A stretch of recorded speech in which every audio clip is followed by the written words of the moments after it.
Everyone, हमारे geography series में last के लेक्चर में हमने ऊष्मा बजट की बात की थी। एक इंपॉर्टेंट टॉपिक तो वो था ही, लेकिन उससे भी ज्यादा इंपॉर्टेंट टॉपिक है वायुदाब की पेटियां। कंसेप्चुअल टॉपिक है। आइए हम आज हमारे सीरीज में शुरुआत कर रहे हैं वायुदाब पेटियों पर। लेकिन उसके पहले जिन लोगों को भी अनअकैडमी प्लस पर सब्सक्रिप्शन लेने में कोई कठिनाई हो रही है, मैं उन्हें शॉर्ट में बता दूं कि अनअकैडमी प्लस पर पूरी टीम के साथ पूरे साल भर हम आपको पढ़ाएंगे अलग अलग विषय, पीटी और मेंस दोनों के, जिसमें कुछ नाम आप देख सकते हैं। टेस्ट सीरीज भी इसमें पूरी तरह से रखी गई है, तो वीकली टेस्ट भी आपके पास ऑप्शन है यहां पर कि वीकली टेस्ट भी होंगे।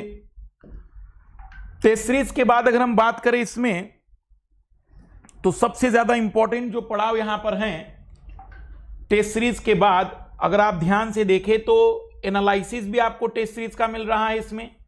और जो फीस की बात है, तो अगर मंथली सब्सक्रिप्शन आप लेते हैं तो वो 7000 का है।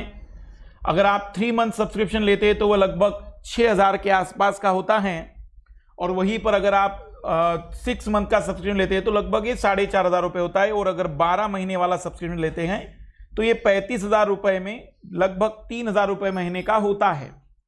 और स्टूडेंट की भारी डिमांड पर ही एक नया सब्सक्रिप्शन स्टार्ट किया गया है 2 साल का।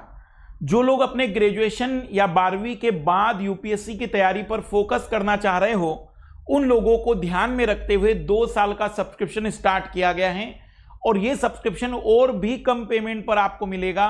मतलब इसमें अगर आप सब्सक्राइब करते तो ज्यादा से ज्यादा 2000 रुपये महीना आपको लगता होगा। और 2000 महीने के हिसाब से आप पूरे 2 साल तक हमारे साथ तैयारी कर पाएंगे। और जो लोग ग्रेजुएशन के फर्स्ट ईयर, सेकंड ईयर या फाइनल ईयर में हैं, उन सभी के लिए एक बेटर अपॉर्चुनिटी है कि वो घर बैठकर ही यूपीएससी की तैयारी को पूरा कर पाएंगे, ताकि ग्रेजुएशन की डिग्री के साथ वो इस बड़ी एग्जाम को भी क्वालिफाई कर ले। और फर्स्ट अटेम्प्ट में एग्जाम निकालने का मजा कुछ और ही होता है।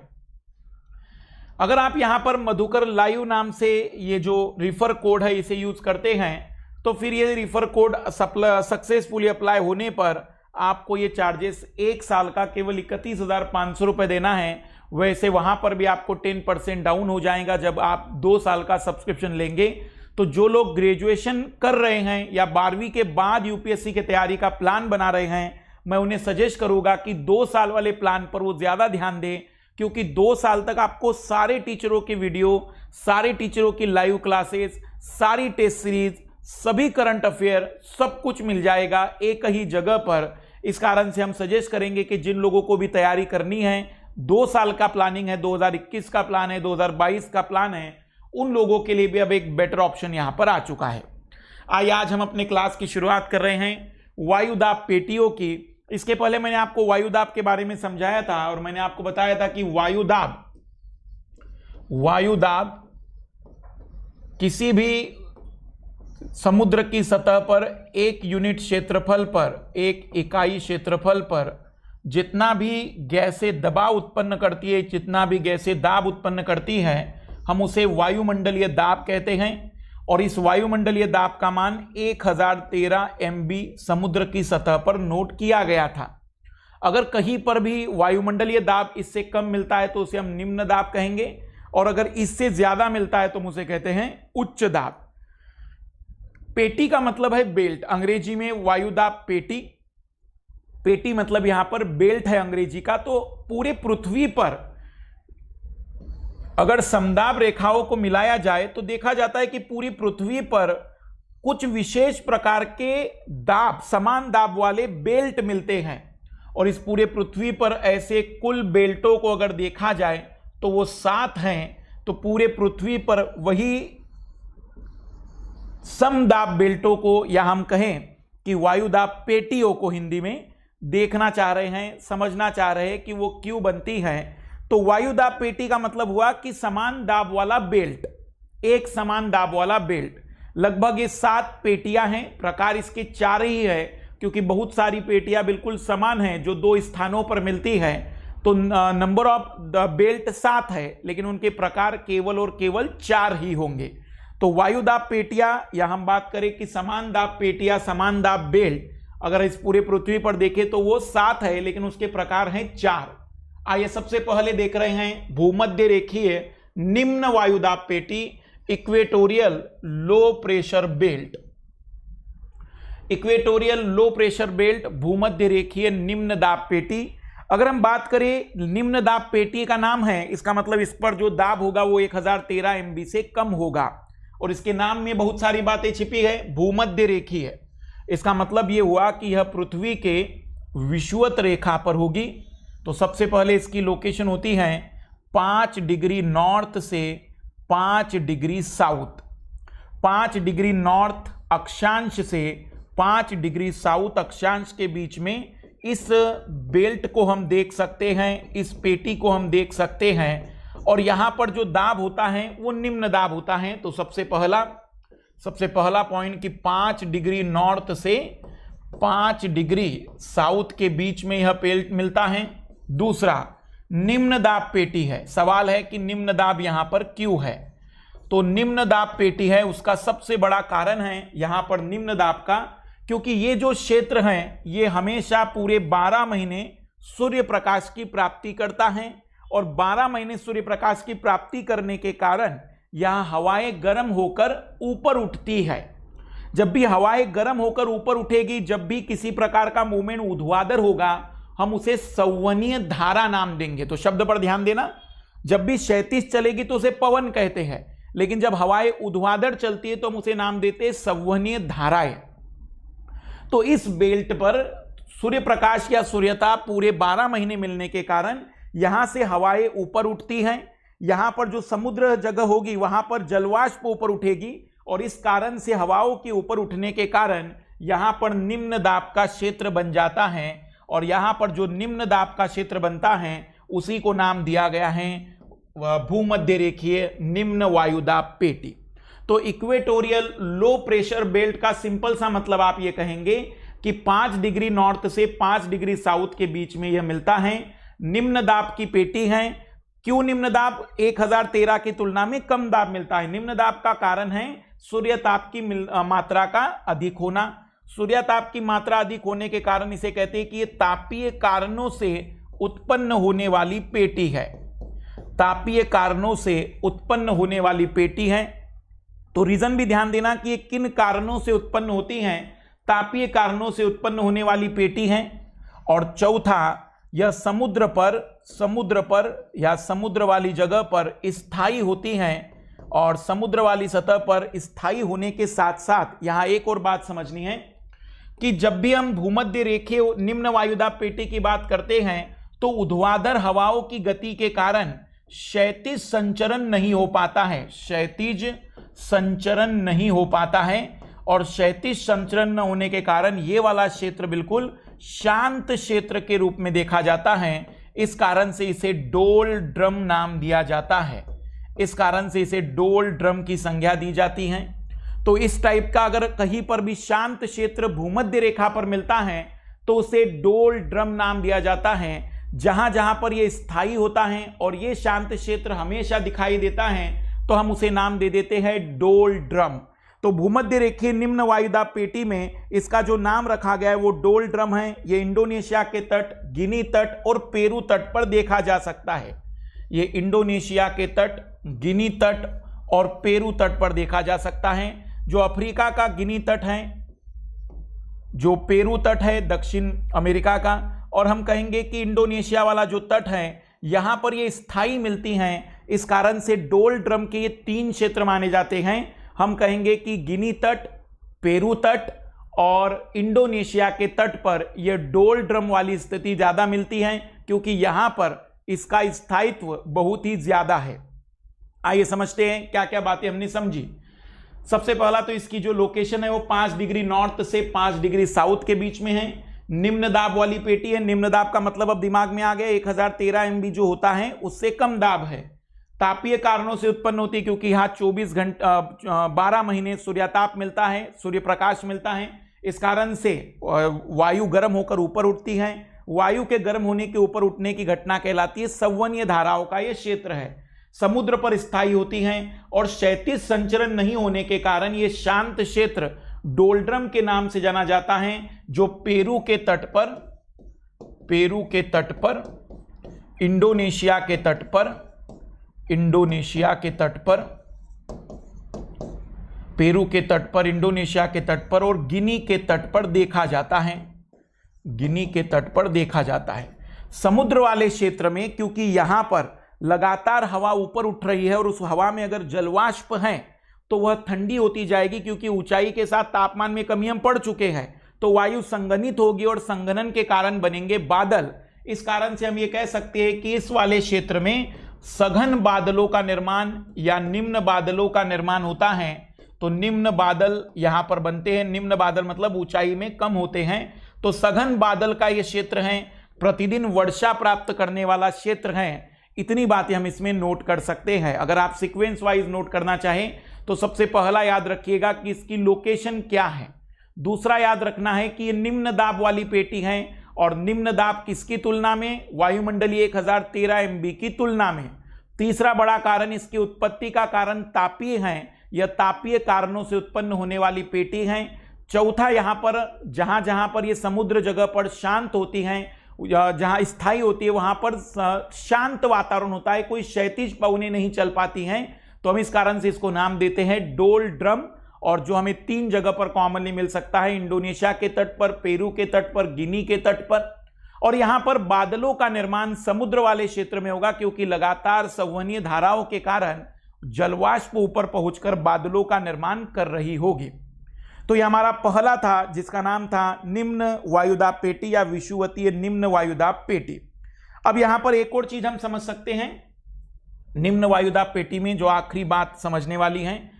थोड़ा बहुत यहां पर जो निम्न वायुदाब के लिए जिम्मेदार कारक है वो पृथ्वी का अपकेंद्रीय बल भी माना जाता है। थोड़ा बहुत पृथ्वी का अपकेंद्रीय बल भी माना जाता है, जो बाहर की ओर हवाओं को ढकेल रहा है, या यहां पर गुरुत्वाकर्षण बल का कम मिलना भी एक सपोर्ट करता है, एक तरीके से मदद करता है। लेकिन मुख्य कारण जब भी पूछा जाए कि विषुवत रेखा पर निम्न दाब पेटी का मुख्य कारण क्या है, तो तापीय कारण है। सूर्यताप की 12 महीने उपस्थिति के कारण संवहनीय धाराओं का विकास होता है।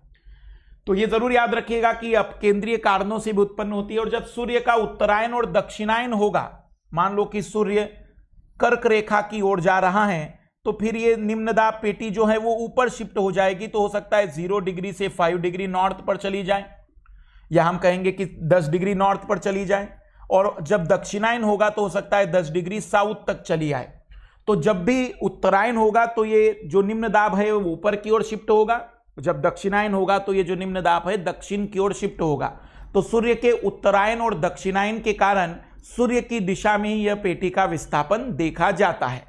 तो याद रखिएगा कि जब भी हम बात करेंगे इक्वेटोरियल लो प्रेशर बेल्ट की, तो इतनी बातें इसमें याद रखना, लोकेशन, कारण और इसके प्रभाव, कि यहां पर बादलों का निर्माण लगातार देखा जाता है।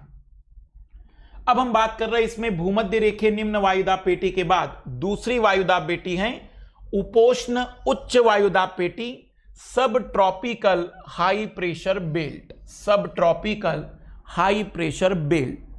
अगर हम बात करें तो ये जो हवाएं ऊपर उठी थी ये ठंडी होकर, जैसे कि खास करके भूमि की जो हवाएं होगी उसमें तो कोई जलवाष्प था नहीं, तो यह हवाएं ऊपर उठती हैं और ठंडी होकर पृथ्वी क्योंकि घूम रही हैं, ठंडी होकर लगभग 30 डिग्री से 35 डिग्री 30 डिग्री से 35 डिग्री नॉर्थ और 30 डिग्री से 35 डिग्री साउथ, 30 डिग्री से 35 डिग्री साउथ, 30 डिग्री से 35 डिग्री साउथ। शब्द पर ध्यान देना, ये 30 से 35 साउथ और नॉर्थ नहीं है, 30 से 35 नॉर्थ अक्षांश और 30 से 35 साउथ अक्षांश में मिलने वाली यह पेटी है। यहां पर भूमध्य रेखा से जो वायु उठी थी, भूमध्य रेखा से जो हवाएं उठी थी वो पृथ्वी के घूर्णन के कारण मुड़ जाती हैं और 30 से 35 डिग्री पर गिरती है, नीचे भी, इस जगह पर भी, मतलब उत्तर की ओर भी और दक्षिण की ओर भी।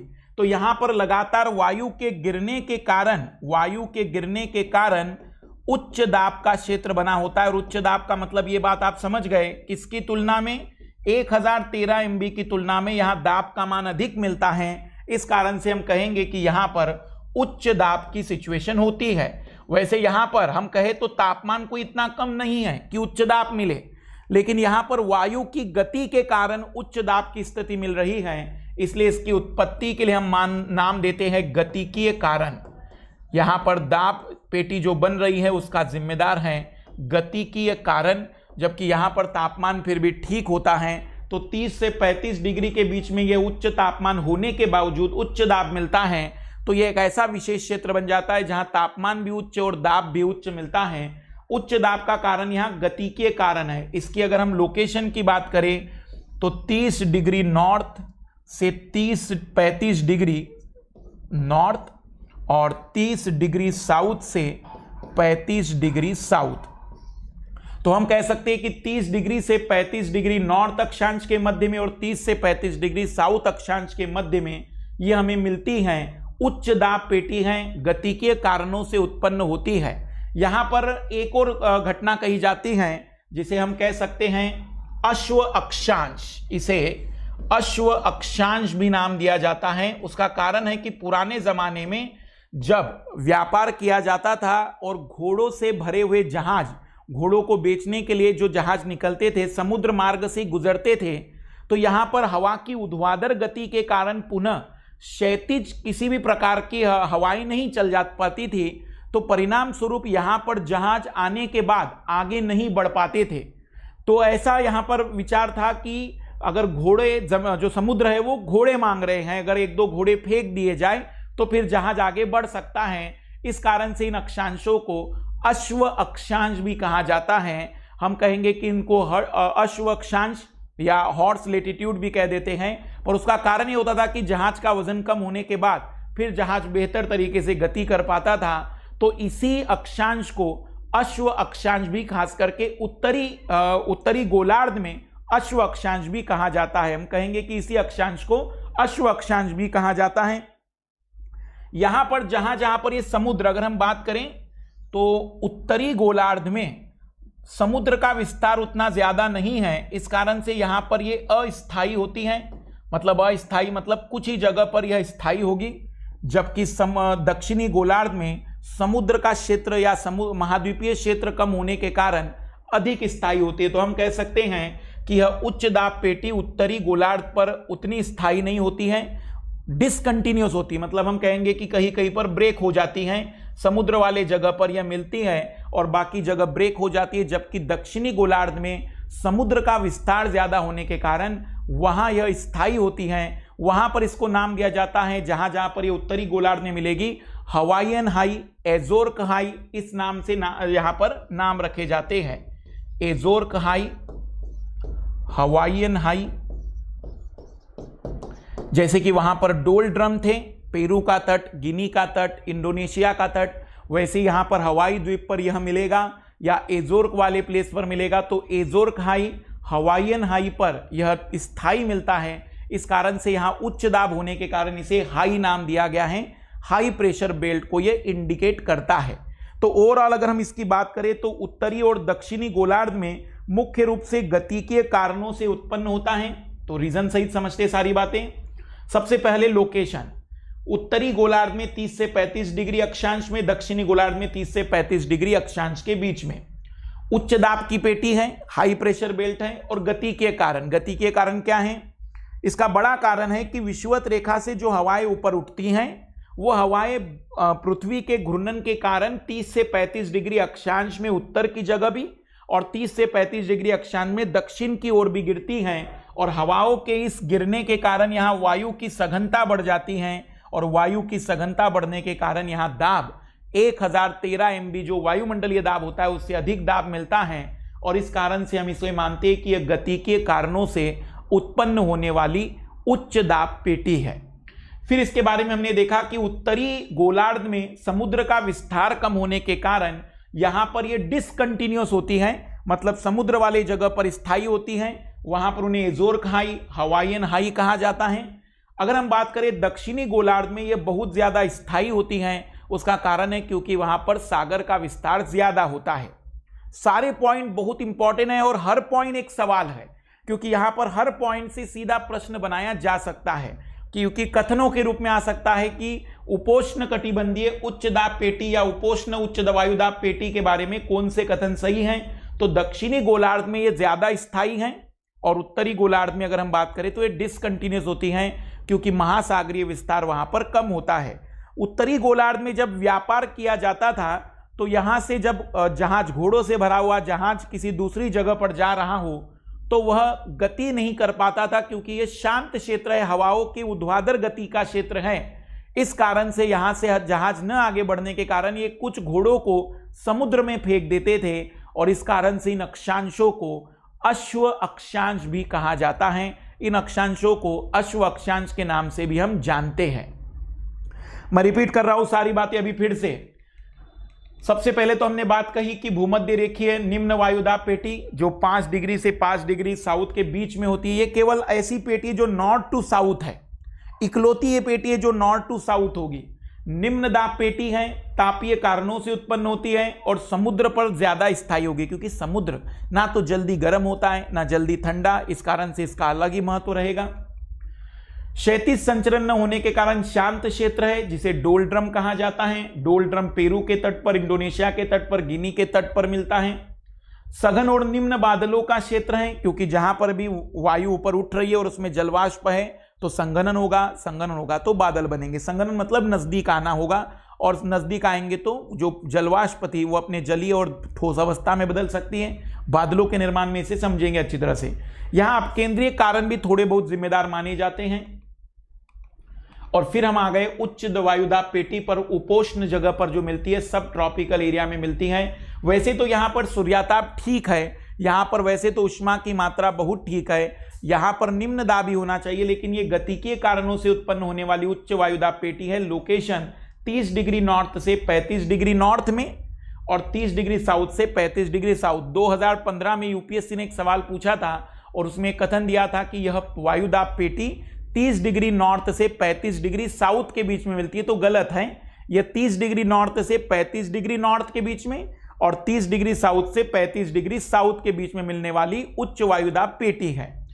अगर हम बात करें इसके गति के कारण, तो भूमध्य रेखा से उठने वाली वायु घूर्णन, पृथ्वी के घूर्णन के कारण कुछ दूरी विस्थापित हो जाती है और 30-35 डिग्री पर गिरती है, और इसी गिरने के कारण यहां वायु की सघनता बढ़ती है, और इसी वायु की सघनता के बढ़ने के कारण यहां उच्च दाब का निर्माण हो जाता है। यहां पर जो समुद्र वाली जगह है, खास करके दक्षिणी गोलार्ध में, यह बिल्कुल कंटिन्यूअसली और साल भर स्थायी होती है। ये साल भर स्थायी नहीं होती और डिसकंटिन्यूअस होती हैं। जहां पर ये मिलती है वहां एजोर खाई, हवाईयन हाई ऐसे नाम दिए जाते हैं, और इसी को अश्व अक्षांश भी कहा जाता है। अश्व अक्षांश का इसका रीजन ये है क्योंकि इस जगह पर हम कह सकते हैं कि जब पुराने जमाने में व्यापार किया जाता था तो कुछ घोड़ों को समुद्र में फेंकने के बाद जहाज आगे बढ़ते थे, इसलिए इन्हें अश्व अक्षांश भी कह देते हैं। तो ये दूसरी वायुदाब पेटी थी जिसका नाम था सब ट्रॉपिकल उच्च वायुदाब पेटी या उपोष्ण कटिबंधीय उच्च वायुदाब पेटी, सब ट्रॉपिकल हाई प्रेशर बेल्ट। आइए अब हम बात कर रहे हैं अगली पेटी, तीसरी पेटी की बात हम कर रहे हैं अब, उपध्रुवीय निम्न वायुदाब पेटी। उपध्रुवीय निम्न वायुदाब पेटी, सब पोलर लो प्रेशर बेल्ट।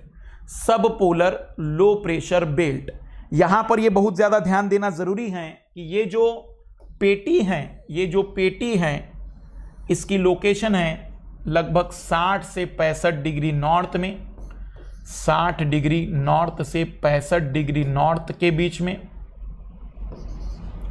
और वैसे ही दक्षिणी गोलार्ध में 60 डिग्री साउथ से 65 डिग्री साउथ के बीच में। विस्थापन इनमें उत्तरायण और दक्षिणायन के कारण तो होगा ही, उसे हम थोड़ा समय के बाद फिर देख सकते हैं। लेकिन ये निम्न वायुदाब की पेटी है, और निम्न वायुदाब की पेटी मतलब किसकी तुलना में निम्न वायुदाब? जो 1013 MB का हमने वायुमंडलीय दाब देखा था उसकी तुलना में निम्न वायुदाब पेटी है। और निम्न वायुदाब पेटी होने के कारण पहले हमें ये देखना है कि निम्न वायुदाब पेटी क्यों है, निम्न वायुदाब पेटी है। तो निम्न वायुदाब पेटी क्यों है? तो इसके लिए जिम्मेदार माने जाते हैं गतिकीय कारण। गतिकीय कारण मुख्य रूप से गतिकीय कारण, देखना गतिकीय कारण क्या क्या हैं, और थोड़े बहुत तापीय कारण भी। तो मैं ये कह सकता हूं कि जो तीसरी पेटी है इसे लगभग दोनों ही कारणों के कारण हम मानते हैं कि वो निम्न दाब बना होगा। क्या क्या कारण है इसमें? तो सबसे पहला कारण माना जाता है इन दोनों ही क्षेत्र में मिलने वाली गर्म समुद्री जलधाराएं। गर्म समुद्री जलधाराएं। इस क्षेत्र में गर्म समुद्री जलधाराओं के कारण जो हवा का तापमान या सतह का तापमान या वहां के नजदीक की वायु का तापमान अधिक हो जाता है और तापमान के बढ़ने के कारण ये हवाएं ऊपर बढ़ती है और हवाओं के ऊपर बढ़ने के कारण यहां पर वायु की सघनता कम हो जाती है और यहां निम्न दाब उत्पन्न होता है। तो ये तापीय कारण भी जिम्मेदार हैं। दूसरा, यहां पर वायु का विस्थापन देखा जाता है। वायु का विस्थापन एक्चुअली जो उच्च वायुदाब पेटी है, ये जो उच्च वायुदाब पेटी हम पढ़ेंगे अभी ध्रुवीय वाले पर, वहां पर वायु ठंडी होकर गिर रही है तो लगातार वहां पर वायु की एक मांग है, क्योंकि वहां गुरुत्वाकर्षण बल भी बहुत ज्यादा है, अभिकेंद्रीय बल भी बहुत ज्यादा है, तो हवा की मांग बढ़ रही है और हवा की इस मांग को पूरा करने की काबिलियत होती है यहां के क्षेत्र में, इसलिए यहां से हवा का विस्थापन हो रहा है और इस हवा के विस्थापन के कारण हवा ऊपर से यहां पर मांगी जा रही है, तो लगातार हवाओं का एक फ्लो बना हुआ है। मतलब हम ये कह सकते हैं कि हवाओं के मध्य में एक हल्का आकर्षण का बल है जो पहला मॉलिक्यूल दूसरे को खींचकर उसे ऊपर की ओर ले जाकर ध्रुवों पर गिर रहा है।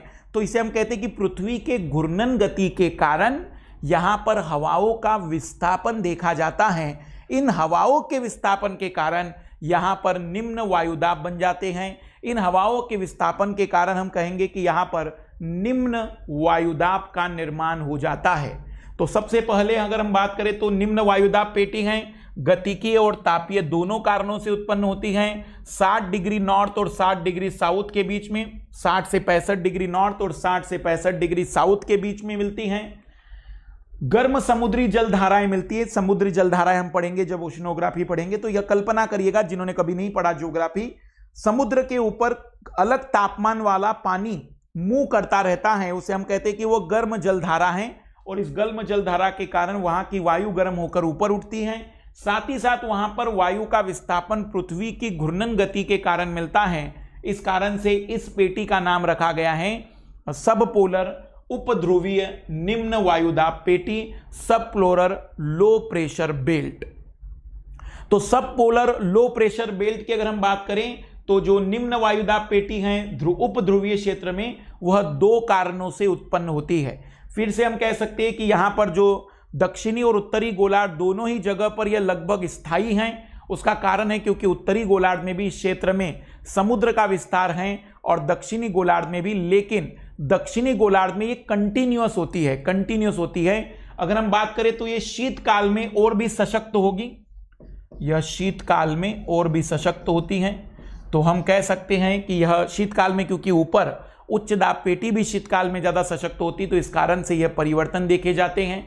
तो हम ये कह सकते हैं कि उपध्रुवीय क्षेत्र में जो निम्न वायुदाब पेटी है वो गतिकीय और तापीय दोनों कारणों से उत्पन्न होती हैं और यहाँ पर जो निम्न दाब बना हुआ है वो 1013 MB की तुलना में निम्न दाब बना हुआ है, इस कारण से इसका नाम निम्न दाब पेटी रखा गया है। तो यह तीसरी पेटी थी। पहली थी भूमध्य रेखीय निम्न वायुदाब पेटी, फिर उच्च वायुदाब पेटी, फिर निम्न वायुदाब पेटी। अब अंतिम जो मिलती है वो बिल्कुल ध्रुवों पर मिलती है, उत्तरी और दक्षिणी ध्रुवों पर। हम कहेंगे कि यह उच्च वायुदाब वाली पेटी होगी और जिसका मुख्य कारण होगा तापीय कारण। मुख्य रूप से यह तापीय कारणों से उत्पन्न होने वाली पेटी होगी।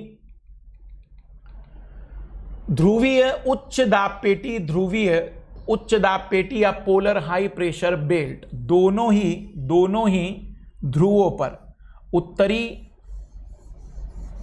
लगभग 85-90 डिग्री आप कह सकते हैं इसका लोकेशन, पर इस लोकेशन को ना ध्यान रखते हुए एनसीईआरटीज या अच्छी किताबों ने इसे केवल ध्रुवीय क्षेत्र में कहा है। तो हम कहेंगे कि उत्तरी और दक्षिणी ध्रुव पर यह मिलने वाली पेटी है और इसके उत्पत्ति का मुख्य कारण है तापीय, क्योंकि तापमान के कम होने के कारण वायु में संघनन देखा जाता है और संघनन के कारण वायु भारी हो जाती है और क्योंकि इसमें जलवाष्प बिल्कुल नहीं के बराबर हैं, इस कारण से वहां कोई वर्षा होकर वायु मुक्त नहीं हो पा रही है, बल्कि वो भारी होते हुए लगातार नीचे गिर रही हैं और वायु के लगातार नीचे गिरने के कारण, वायु के लगातार यहाँ पर जमा होने के कारण वायु की सघनता बढ़ जा रही है और वायु की सघनता के कारण यहाँ पर उच्च दाब का निर्माण हो जाता है।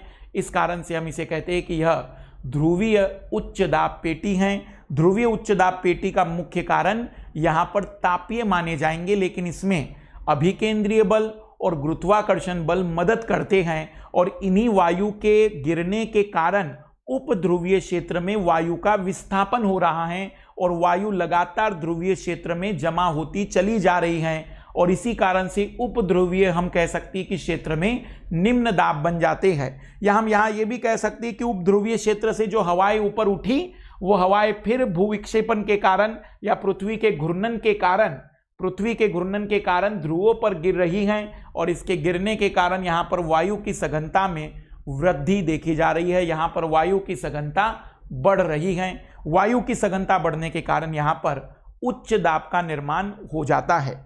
आइए मैं आपको एक चित्र के रूप में सारी की सारी दाब पेटियां समझाने की कोशिश कर रहा हूं। एक डायग्राम के रूप में हम देख लेते हैं कि सारी बातें क्या क्या है इसमें। तो हमारे साथ डायग्राम बनाइएगा। ये विषुवत रेखा की बात है।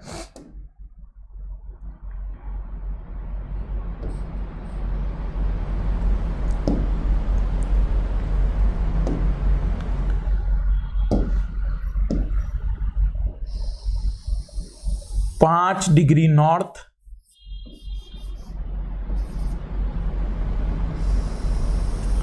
से 5 डिग्री साउथ, यहां पर यह कहलाएगी विषुवतीय या भूमध्य रेखीय। उसे भूमध्य रेखा इसलिए कहते हैं क्योंकि वो पृथ्वी की मध्य की रेखा है। भूमध्य रेखीय निम्न वायु दाब पेटी।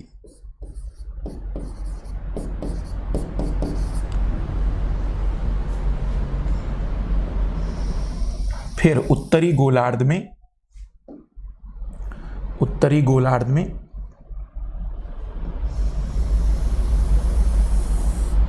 लगभग 30 से 35 डिग्री के बीच में, 30 डिग्री नॉर्थ से 35 डिग्री नॉर्थ के बीच में नीचे, 30 डिग्री साउथ से 35 डिग्री साउथ के बीच में, इसे हम कहेंगे कि यह उपोष्ण कटिबंधीय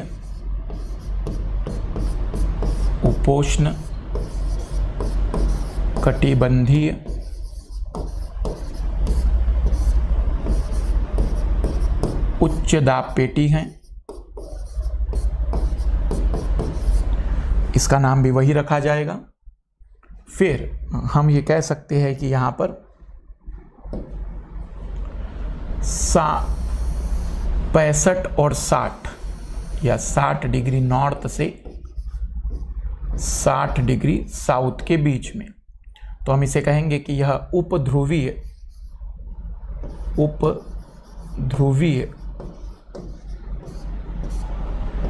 निम्न वायु दाब पेटी हैं।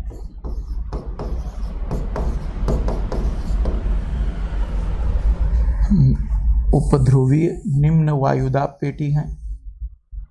60 डिग्री साउथ से 65 डिग्री साउथ के बीच में, 60 से 65 डिग्री नॉर्थ, 60 से 65 डिग्री नॉर्थ के बीच में और 60 से 65 डिग्री साउथ के बीच में।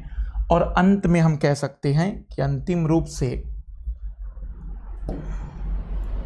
इस वाले क्षेत्र में उत्तरी ध्रुव,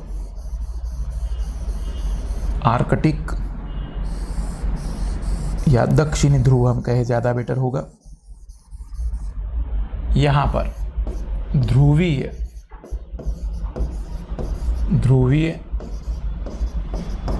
उच्च दाब पेटी मिलती है।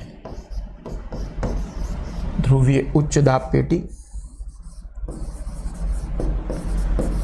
ध्रुवीय उच्च दाब पेटी। याद रखिएगा कि यूपीएससी में वैसे तो हम कलरफुल डायग्राम बना सकते हैं, पर मैं सजेस्ट करूंगा कि मैंने आपको समझाने के लिए बनाया है, आप ऐसा मत करिएगा।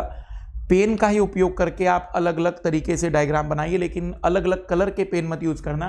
जैसे कुछ पीसीएस वाले ऐसे हैं कि जिसमें डायग्राम में भी अगर अलग अलग पेन यूज किए गए तो वो मेंस के पेपर को हटा देते हैं। जैसे एमपीपीसीएस वालों में ये अनुमति नहीं होती कि आप अलग पेन का यूज कर सकते हैं। तो ये मैंने केवल आपको समझाने के लिए कलरफुल डायग्राम बनाए, लेकिन आप जब भी अपने पेपरों को सॉल्व करेंगे तो आप याद रखिएगा कि आपको एक ही या दो पेन यूज कर सकते हैं डायग्राम में। यूपीएससी में अलाउ है डायग्राम के लिए, लेकिन लिखते समय हम जनरली एक ही पेन यूज करते हैं, तो पेन का भी ध्यान देना है आपको। अगर हम सिंपल सी बात करें तो ये लो प्रेशर बेल्ट है, अब शॉर्ट फॉर्म में लिख रहे इसे इक्वेटोरियल लो प्रेशर बेल्ट, इसे कहेंगे सब ट्रॉपिकल हाई प्रेशर बेल्ट, सब ट्रॉपिकल हाई प्रेशर बेल्ट। फिर इसे कहेंगे कि सब पोलर लो प्रेशर बेल्ट, इसे कहेंगे सब पोलर लो प्रेशर बेल्ट, और इसे कहेंगे पोलर हाई प्रेशर बेल्ट, इसे कहेंगे पोलर हाई प्रेशर बेल्ट। तो ओवरऑल अगर एक सिंपल सी बात कहें तो इन सभी पेटियों को, ये जो अलग अलग दाब वाली पेटियां हैं, पेटी का मतलब है एक ऐसा एरिया जहां पर हमें इसी टाइप की सिचुएशन मिलती हैं। इसमें दो तीन बातें हमें बहुत याद रखनी है, मतलब इसे मेंस के रूप में भी याद रखना है बिल्कुल, क्योंकि सीधा मेंस का सवाल बनता है कि वायुदाबीय पेटियों से आप क्या समझते हैं, विभिन्न प्रकार की वायुदाब पेटियों का वर्णन कीजिए। तो ये डायग्राम जिसमें सारी बातें मैं शॉर्ट में समझाने की कोशिश कर रहा हूं। सबसे पहला तो उसके उत्पत्ति के कारण, सबसे पहला लोकेशन, तो लोकेशन तो सभी जगह दिख रही है, तो लोकेशन वाला पॉइंट सभी में आ गया। दूसरा उत्पत्ति का कारण, यहां पर तापमान, यहां गति के कारण, या तापमान और गति के दोनों कारण जिम्मेदार है, लेकिन यहां फिर से तापमान, उच्च तापमान के कारण, सूर्यताप के कारण वायु लगातार ऊपर उठकर वहां पर वायु की सघनता को कम कर रही है, निम्न वायुदाब का क्षेत्र बन जाता है। यहां पर विशेष नाम रखा जाता है, समुद्र पर स्थायी होने के कारण शांत क्षेत्र होता है, मूवमेंट नहीं होते, तो इसे डोलड्रम की संज्ञा दी जाती है। हाई प्रेशर बेल्ट पर भी अगर हम बात करें तो हवाएं ऊपर गिर रही हैं, गति के कारण है, क्योंकि वो भूमध्य रेखा या विषुवत रेखा से जो हवाएं ऊपर उठी थी वह पृथ्वी के घूर्णन के कारण विक्षेपित होकर 30-35 डिग्री पर गिरती है। गिरने के कारण यहाँ पर वायु की सघनता बढ़ती है, वायु की सघनता के बढ़ने के कारण यहाँ के वायुदाब बढ़ जाते हैं। यहाँ के उच्च वायुदाब होने के कारण यहाँ पर कुछ जगह पर ये जो उत्तरी गोलार्ध है वहाँ स्थायी मिलती है, जबकि महाद्वीप वाले जगह पर स्थायी नहीं होती है। तो जहाँ स्थायी होती है उसे हवाईयन हाई या एजोर खाई कहते हैं। पर दक्षिणी गोलार्ध में समुद्र का विस्तार अधिक होने के कारण पूरे साल भर यह स्थायी होती है, यह डिसकंटिन्यूस होती है और पूरे साल भर नहीं, हम कह सकते हैं कि एक विशेष मौसम में ही ज़्यादा अच्छी बन पाती हैं, जैसे ग्रीष्मकाल के मौसम में हम कह सकते हैं। यहाँ पर जो हम कह सकते हैं कि उपध्रुवीय निम्न वायुदाब पेटी, उसके दो कारण हैं। गति के कारण है कि पृथ्वी की घूर्णन गति के कारण वायु का विस्थापन हो रहा है, क्योंकि वायु की आपूर्ति लगातार ध्रुवीय क्षेत्र में हो रही है। दूसरा, यहाँ पर समुद्री गर्म जलधाराओं के कारण हवा ऊपर उठ रही है, और हवा के ऊपर उठने के कारण यहाँ पर हम कह सकते हैं कि वायु की सघनता कम हो जाती है। इस कारण से यहाँ पर निम्न वायुदाब पेटी बन जाती है। ऊपर तापीय कारण है, क्योंकि यहाँ तापमान साल भर, ग्रीष्मकाल का भी तापमान 0 डिग्री से नीचे रहता है, तो यहाँ साल भर तापमान के कम होने के कारण वायु भारी होकर नीचे गिर रही है, वायु का संघनन हो रहा है। यहाँ पर हम ये कह सकते हैं कि अल्प कारक के रूप में यहाँ पर गुरुत्वाकर्षण बल और अभिकेंद्रीय बल अधिक होने के कारण भी हवाओं का मांग, हवाओं की डिमांड है, इस कारण से यहाँ पर दाब साल भर उच्च बना रहता है। यहाँ पर जो दाब है वो साल भर उच्च बना रहता है। तो ओवरऑल अगर हम बात करें तो ये जो वायुदाब पेटियां होती हैं, यह वायुदाब पेटियां गिनती में अगर देखी जाए तो 7 हैं, एक तो कॉमन है और 3 ऊपर 3 नीचे हैं। और दूसरा टाइप अगर पूछे जाए कि कितने प्रकार के, तो 4 ही हैं। विषुवतीय निम्न दाब पेटी, उपध्रुवीय उच्च दाब पेटी, हम कह सकते हैं कि उपोष्ण उच्च दाब पेटी, उपध्रुवीय निम्न दाब पेटी और ध्रुवीय उच्च दाब पेटी। तो प्रकार 4 हैं, लेकिन इनकी संख्या अगर देखी जाएगी तो वह संख्या 7 होती है। तो इनकी संख्या पर अगर हम चर्चा करें तो वह संख्याएं 7 होती हैं। अब अगर हम बात करें तो इन वायुदाब पेटियों में मौसमी बदलाव भी देखे जाते हैं। इन वायुदाब पेटी में मौसमी बदलाव भी होते हैं। जैसे सूर्य का उत्तरायण, सूर्य का उत्तरायण और दक्षिणायन। सूर्य का उत्तरायण और दक्षिणायन, सूर्य के उत्तरायण और दक्षिणायन के कारण हम ये कह सकते हैं कि यह वायुदाब पेटियां विस्थापित होती है और यह विस्थापन लगभग 5 डिग्री के आसपास का होता है उत्तरी और दक्षिणी गोलार्ध में। जब भी उत्तरायण होगा, उत्तरायण का मतलब हम ये कह सकते हैं कि सूर्य का उत्तरी गोलार्ध की ओर बढ़ना, जैसे कि हम देख सकते हैं जो मार्च वाला विषुव था, उस मार्च वाले विषुव के बाद 21 मार्च वाले विषुव के बाद सूर्य उत्तरायण की ओर जाता है, तो हम कहेंगे कि उत्तरायण जब होगा तो ये जितनी भी वायुदाब पेटियां हैं जो ऊपर की ओर विस्थापित होती चली जाएगी, ये ऊपर की ओर शिफ्ट होती चली जाती हैं। तो हम कहेंगे कि सूर्य के उत्तरायण में वायुदाब पेटियां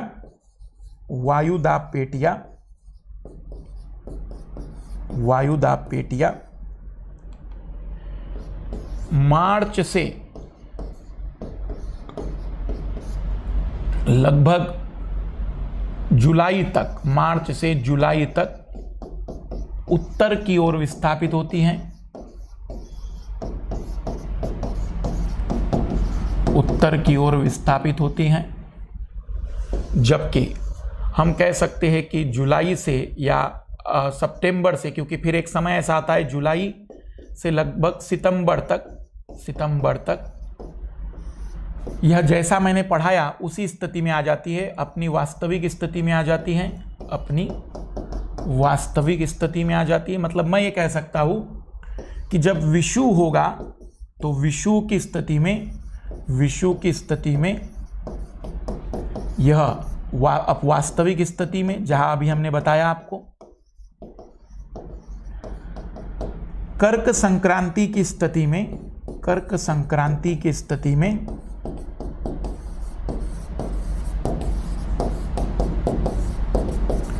यह उत्तरी गोलार्ध पर विस्थापित होती हैं और मकर संक्रांति में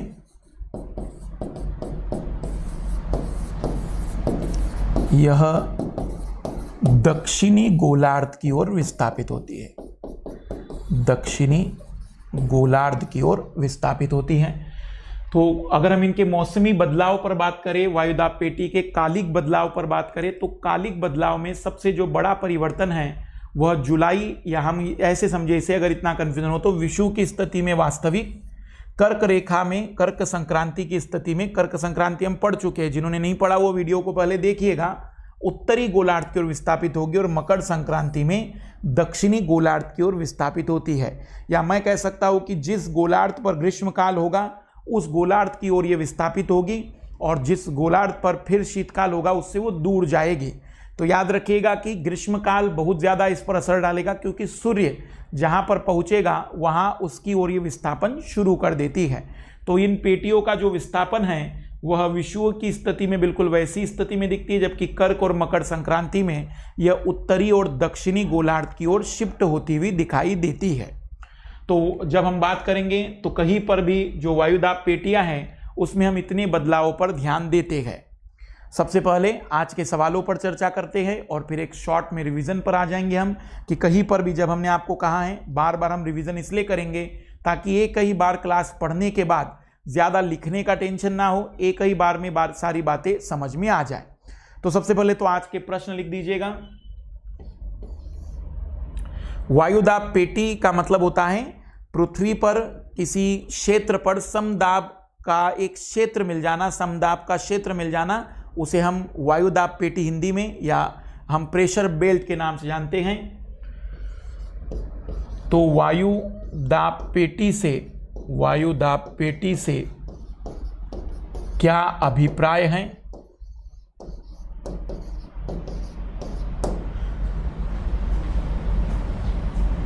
पृथ्वी पर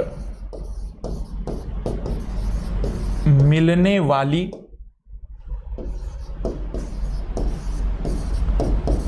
वायुदाब पेटियों का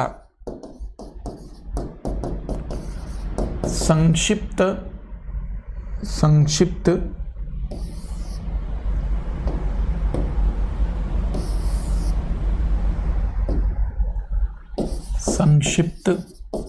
वर्णन कीजिए।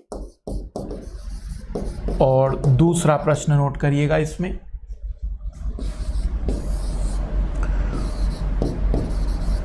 वायु दाब पेटियों के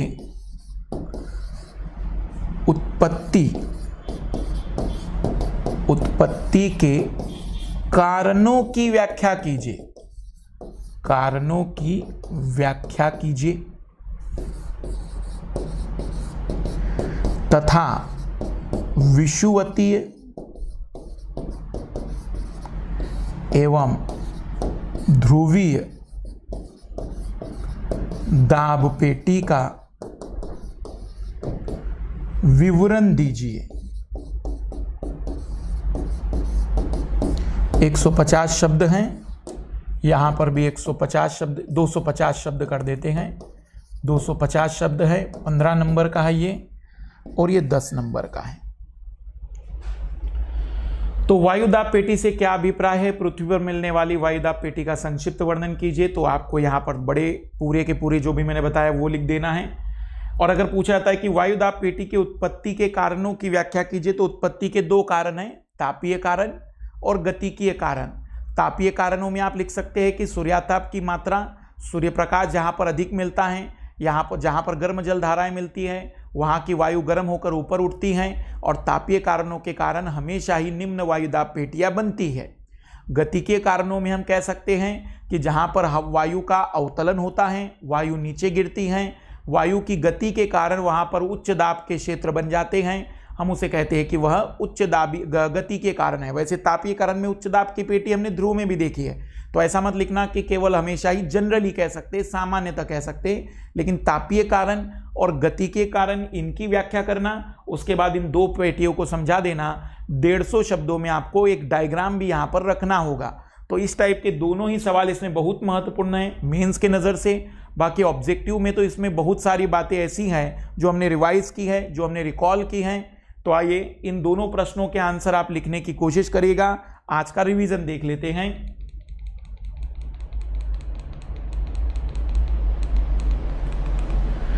सबसे पहले तो हमने वायुदाब, जिसे हम पहले ही चर्चा कर चुके हैं कि समुद्र की सतह पर वायुमंडल के द्वारा 1 यूनिट क्षेत्रफल पर उत्पन्न किया गया बल दाब कहलाता है, जिसका मान 1013 MB होता है। इसकी तुलना में अगर दाब कम है तो निम्न दाब कहलाएगा, इसकी तुलना में अगर दाब ज्यादा है तो उच्च दाब कहलाएगा। उच्च और निम्न दाब कहने के पीछे का सबसे बड़ा रीजन यही व्यक्ति है, 1013 MB। अगर हम बात करें तो सबसे पहली चर्चा की हमने भूमध्य रेखीय निम्न वायुदाब पेटी की, इक्वेटोरियल लो प्रेशर बेल्ट की। इसे हम विषुवत रेखीय निम्न दाब पेटी भी कह सकते हैं। 5 डिग्री नॉर्थ से 5 डिग्री साउथ के बीच में मिलती हैं। निम्न दाब पेटी हैं, तापीय कारणों से उत्पन्न होती हैं, समुद्र पर स्थायी है। क्षैतिज संचरण नहीं हो पाता है, हवाएं नहीं चल पाती हैं, शांत क्षेत्र होता है। इसे डोलड्रम क्षेत्र कहा जाता है। क्षेत्र को डोलड्रम कहते हैं। डोलड्रम क्षेत्र का नाम है जहां पर यह शांतता होगी। यह डोलड्रम का क्षेत्र पेरू का तट, इंडोनेशिया का तट और गिनी का तट है। लेकिन इसके अलावा यहां पर हम कह सकते हैं कि अपकेंद्रीय बल और गुरुत्वाकर्षण बल का कम होना भी निम्न वायुदाब पेटी को प्रमोट करता है। सघन और निम्न बादलों का क्षेत्र है। सघन मतलब यहां पर संवहनीय धाराओं में अगर जलवाष्प की मात्रा है तो वह जलवाष्प संघनित होकर बादल बनाएगा, इसलिए यहां पर बादलों का क्षेत्र है। और निम्न ऊंचाई वाले बादल मिलते हैं, इस कारण से सघन और निम्न ऊंचाई वाले बादलों का क्षेत्र है। इस कारण से इस क्षेत्र में वर्षा प्रतिदिन प्राप्त होती है। इस क्षेत्र में वर्षा प्रतिदिन होती है। फिर हमने उसके बाद शुरुआत की दूसरे उपोष्ण कटिबंधीय उच्च वायुदाब पेटी, सब ट्रॉपिकल हाई प्रेशर बेल्ट। इस हाई प्रेशर बेल्ट में सबसे पहला कि ये उच्च दाब वाली पेटी है, गतिकीय कारणों से उत्पन्न होती है। विषुवत रेखा से ऊपर उठकर वायु पृथ्वी के घूर्णन के कारण विस्थापित होकर 30 से 35 डिग्री नीचे गिरती हैं और वहां पर वायु की सघनता वृद्धि होने के कारण दाब में वृद्धि होती है, इसलिए उच्च वायुदाब की पेटी है। इसका जो लोकेशन है वो 30 डिग्री नॉर्थ से 35 डिग्री नॉर्थ उत्तरी गोलार्ध में, दक्षिणी गोलार्ध में 30 डिग्री साउथ से 35 डिग्री साउथ होता है। अश्व अक्षांश इसे इसलिए कहते हैं क्योंकि यहां पर आपको मैंने कहा कि पहले ऐतिहासिक रूप में घोड़ों को फेंका जाता था, इसलिए अश्व अक्षांश कहते हैं। जहां समुद्र पर यह स्थायी होती उत्तरी गोलार्ध में उसे एजोर खाई, हवाईयन हाई कहा जाता है, जबकि दक्षिणी गोलार्ध में यह पूरे साल भर स्थायी होती है, पूरे साल भर यह कंटिन्यू होती है और स्थायी होती है। उसके बाद हमने इसमें चर्चा की उपध्रुवीय निम्न दाब पेटी की, सब पोलर लो प्रेशर बेल्ट की। निम्न वायुदाब वाली पेटी है, लो प्रेशर बेल्ट है, गतिकीय कारण और तापीय कारण दोनों हैं। इनकी जो लोकेशन है वो 60 डिग्री नॉर्थ से 65 डिग्री नॉर्थ के बीच में और 60 डिग्री साउथ से 65 डिग्री साउथ के बीच में होती हैं। गर्म समुद्री जलधाराओं के कारण हवाएं ऊपर उठ रही हैं, इस कारण से वहां वायु की विरलता होगी। पर वायु का विस्थापन भी होता है क्योंकि पृथ्वी के घूर्णन गति के कारण यहां पर वायु का विस्थापन हो रहा है, क्योंकि लगातार वायु जमा की जा रही है ध्रुवीय क्षेत्र में, और इस ध्रुवीय क्षेत्र में वायु के जमा होने के कारण हम कहेंगे कि यहाँ वायु की एक तरीके से डिमांड होती है ध्रुवीय क्षेत्र में, और इस डिमांड को फुलफिल करता है उपध्रुवीय क्षेत्र। इसलिए गति के कारण के रूप में भी यहाँ जिम्मेदार कारक है वायु का विस्थापन। शीतकाल में ज्यादा सशक्त होती हैं। फिर अगर हमने इसमें बात की आखिरी वाले प्रेशर बेल्ट की, तो ध्रुवीय उच्च दाब पेटी, और ध्रुवीय उच्च दाब पेटी की अगर हम बात करें तो polar high pressure belt. Polar high pressure belt के लिए सबसे बड़ा जिम्मेदार कारक है तापीय। कहां पर मिलेगी? उत्तरी गोलार्ध में उत्तरी ध्रुव पर, दक्षिणी गोलार्ध में दक्षिणी ध्रुव पर। यहां पर वायु संघनन हो रही है, भारी हो रही है, ठंडी होकर नीचे गिर रही है। इस दबाव के कारण यहां पर वायुमंडलीय उच्च दाब उत्पन्न हो रहे हैं। साथ ही साथ यहां पर जलवाष्प की कमी होने के कारण वायु लगातार ठंडी होकर केवल गिर रही है, उनसे कोई बादलों का निर्माण नहीं हो पाता है, उनसे कोई बादल नहीं बन पाते हैं। फिर हमने इसमें देखा कि अगर पूरे के पूरे बेल्ट को बनाया जाए तो हमारे पृथ्वी पर कुल 7 बेल्ट मिलेंगे। 7 बेल्ट में जो बीच का बेल्ट है वो दोनों जगह कॉमन है। फिर उसके बाद सब ट्रॉपिकल हाई प्रेशर बेल्ट मिलेगा, सब पोलर लो प्रेशर बेल्ट मिलेगा, पोलर हाई प्रेशर बेल्ट मिलेगा। बेल्ट की कुल संख्या 7 है, लेकिन उसके प्रकार केवल 4 ही है, क्योंकि एक ही कॉमन है, बाकी तो दोनों ही गोलार्धों में यह प्रेशर बेल्ट हमें मिलते हैं। तो एक डायग्राम हमने इसमें बनाया था, इस डायग्राम को भी नोट करके रखिएगा। और फिर हमने इसके कालिक परिवर्तन पर बात कही है कि इसका जो कालिक परिवर्तन होता है, सूर्य का उत्तरायण और दक्षिणायन, विस्थापन लगभग 5 डिग्री का होता है। उत्तरायण में दाब पेटियां उत्तर की ओर विस्थापित होती हैं और दक्षिणायन में यह दाब पेटियां दक्षिण की ओर विस्थापित होती हैं। 5 डिग्री का यह विस्थापन होता है। विषुव की स्थिति में वास्तविक लोकेशन पर मिलेगी। कर्क संक्रांति की स्थिति में यह उत्तरी गोलार्ध की ओर विस्थापित होती हुई दिखाई देती हैं, और मकर संक्रांति की स्थिति में यह दक्षिणी गोलार्ध की ओर विस्थापित होती हुई प्रतीत होती है। इसके बाद अब हमारा जो टॉपिक होगा वो बहुत ही इंपॉर्टेंट टॉपिक अब हम स्टार्ट करने जा रहे हैं, जो हम शुरुआत करेंगे पवने।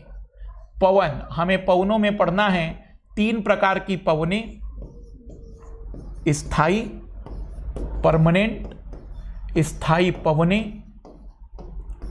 फिर सामयिक पवने, सीजनल या पीरियोडिक सामयिक पवने, परमानेंट विंड या दूसरा है पीरियोडिक पवने, सीजनल या मौसमी पवने भी कहते हैं इसे, और स्थानिक पवने जो किसी एक विशेष स्थान पर मिलती है, क्योंकि जहां पर भी उच्च और निम्न वायुदाब मिलेंगे वहां पर आएगी दाब प्रवणता, और दाब प्रवणता के कारण क्षैतिज हवाएं, क्षैतिज वायु संचार शुरू होगा। क्षैतिज वायु संचार को ही हम पवन नाम देते हैं, हवा नाम देते हैं। और आज हमने सीखा कि अगर ऊर्ध्वाधर वायु चलेगी तो हम उसे कहते हैं संवहनीय धाराएं। संवहनीय धाराएं, अगर ऊर्ध्वाधर वायु चलेगी तो हम उसे नाम देंगे संवहनीय धाराएं।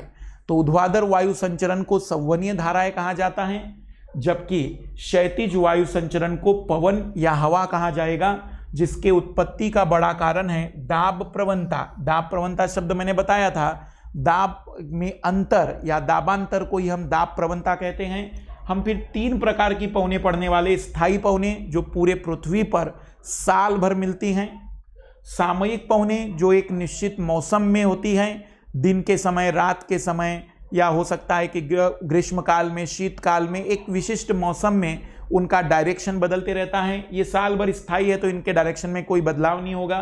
यह मौसम के अनुसार अपनी दिशा को बदलती रहती है, समय के अनुसार दिशा बदलती रहती है। और स्थानिक पवने का मतलब हुआ कि एक विशिष्ट पर्टिकुलर टाइम पर पर्टिकुलर परिस्थितियों में यह उत्पन्न होती है। लोकल विंड इसे कहते हैं, स्थानिक पवने हम इसे कहते हैं। तो अब हमारा जो अगला लेक्चर होगा हम उसमें चर्चा करेंगे इन तीनों पवनों पर।